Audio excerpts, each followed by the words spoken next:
Hey guys, I just quickly wanted to talk about the show The Idol.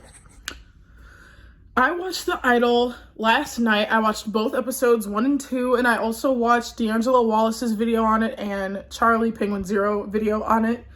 And I just want to say it is one of the most disgusting shows I've watched in a long time. It attempts this like 50 Shades of Grey kind of toxic, intoxicating love sort of thing, sort of situation. And I know all the lore behind it. I know they had a female writer or director originally, and she either quit or got fired, and some men took over. And the reason why was because they had intellectual disagreements, intellectual differences. The story she wanted to tell was kind of more girl bossy. Not really girl bossy, but like from the female perspective. This sucks, this is like, being an idol is hard. I lost my mom, I'm struggling mentally, etc., so on and so forth. That's kind of where the female director kind of wanted things to go.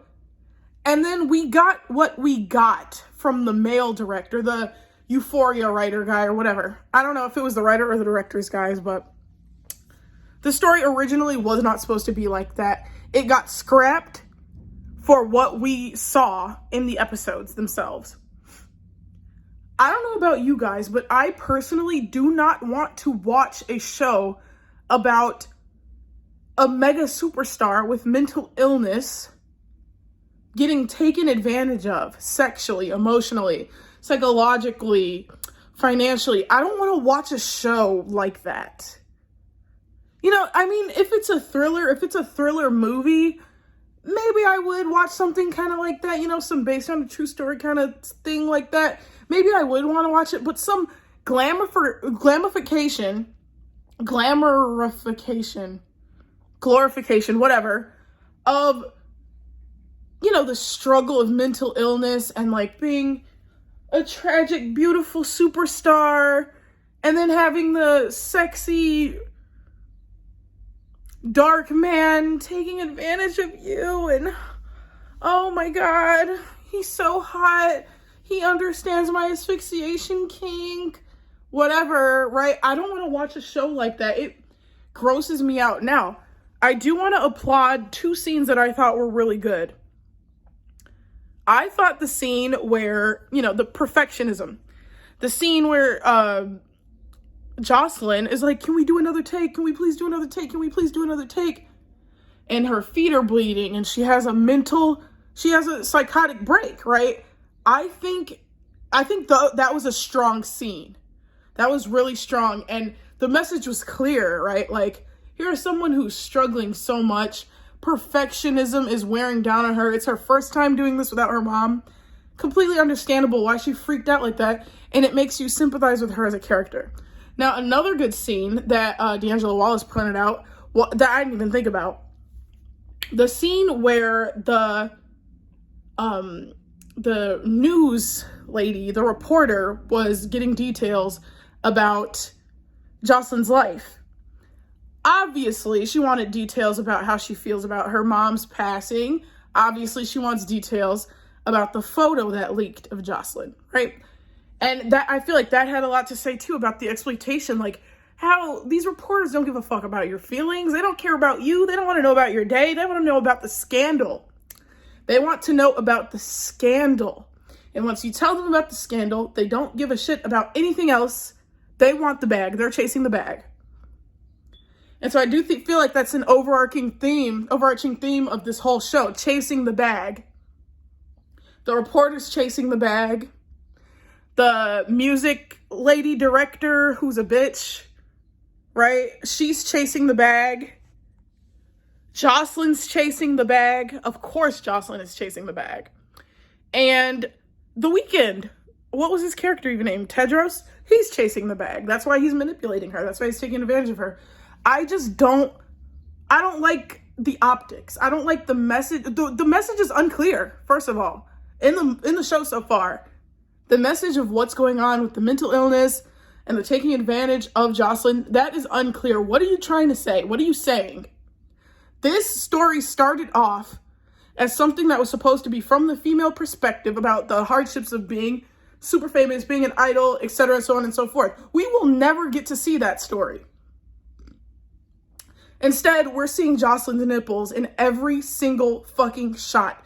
All of her clothes have to be barely covering the nipples. Guys, I watched the show, I counted 5 intentional breast showings, and I counted 5 unintentional nip slips while she was dancing, while she was in the car.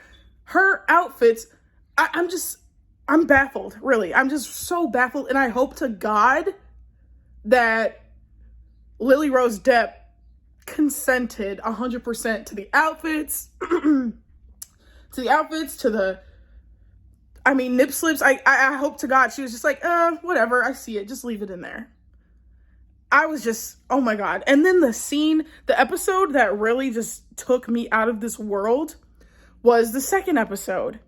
That little 50 Shades of Grey scene was the most disturbing thing I've seen sexually in a long time, since Hound Dog or whatever that movie is with Dakota Fanning. That scene was so freaking disgusting and disturbing to me.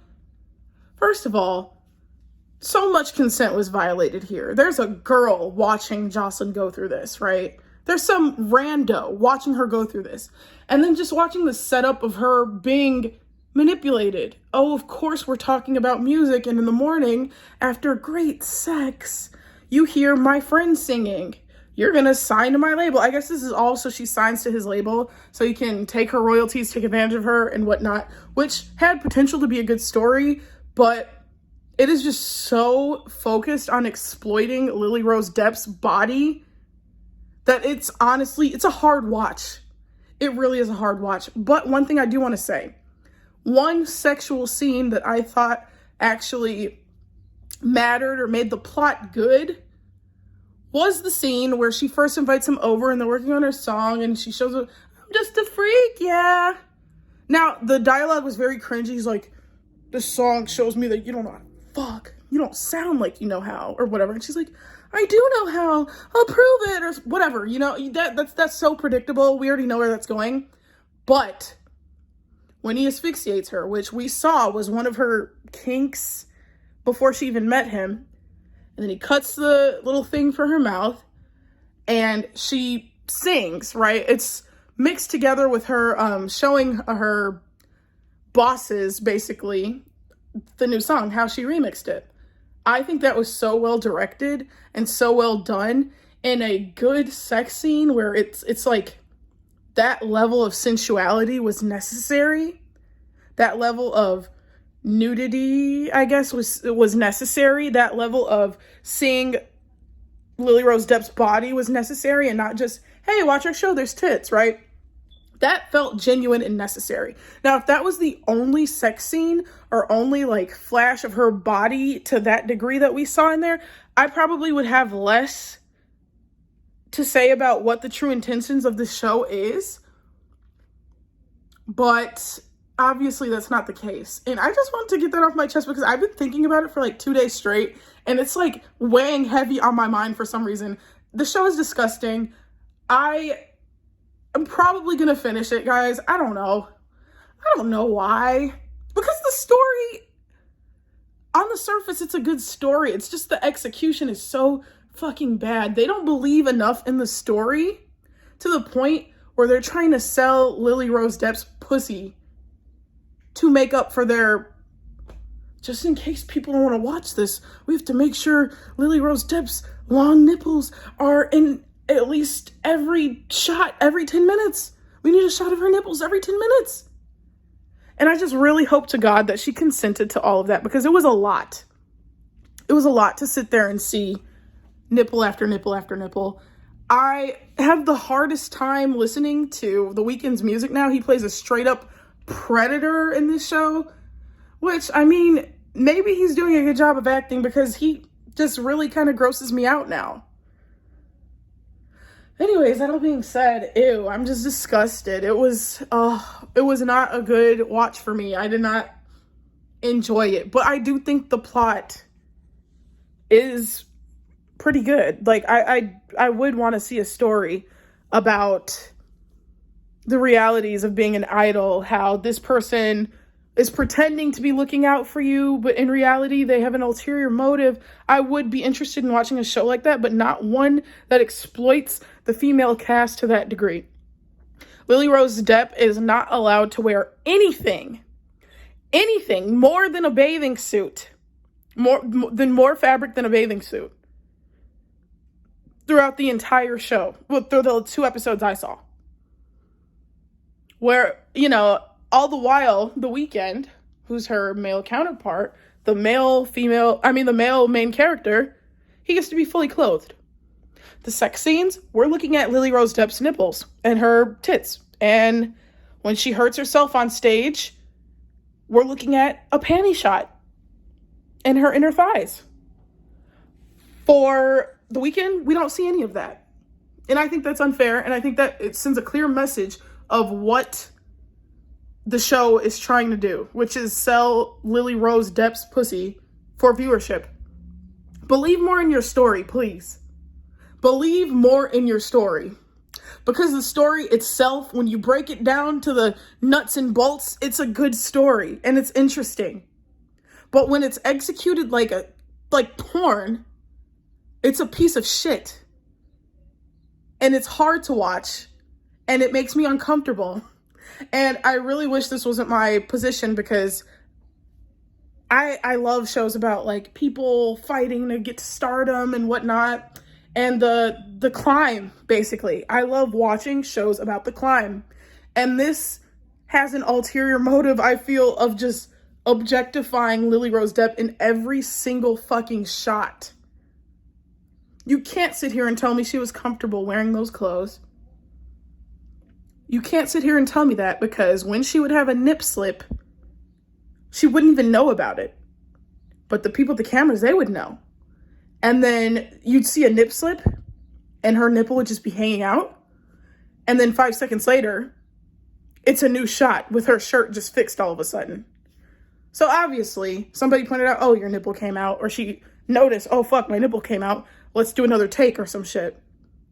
I don't know. I just don't like watching stuff like that. If it's going to be a sex scene, it has to be, unless we're watching 50 Shades of Grey, it has to be to move the plot forward, which I think that one sex scene in her basement, it wasn't even a full sex scene. I feel like that was an appropriate sex scene with the appropriate amount of sensuality. It was just appropriate, and it felt right, and it felt good. And I was even sitting there like, damn, like he somehow got her kink right and everything. Cool. Like I was sitting there like, okay, not my thing, but I get it, and it's fine. And it moved the plot forward. That scene got her to the point where she remixed her song, got her to the point where she realized this is the kind of music I want to make. And in my opinion, I do think the song sounded a bit better, because it was more pop and dreams and sparkles and rainbows. I'm such a freak, yeah. But then when she put the moaning and the gasping for air because asphyxiation's her thing or whatever, then the song to me became, that does sound more like her. That does sound more into the realm of what she's into. She is a freak. She is into that kinky shit. That song, the second song, the song she remixed, that really proved to me that, okay, that's her sound. But obviously it's a double-edged sword. Yes, I do think it's her sound, but at the same time, the fact that Tedros, The Weeknd, was the one to pull that out of her makes it easier for him to control her and whatnot. But anyway, I don't even want to talk about the plot, because I do think the plot could be really good and has the potential to be really good. But as I said before, the show is just so focused on selling Lily Rose Depp's pussy, and I'm not into that at all. Anyways, bye-bye. Comment, like, and subscribe. I'm sorry, I will have more videos coming really, really soon. Really soon. I'm so sorry.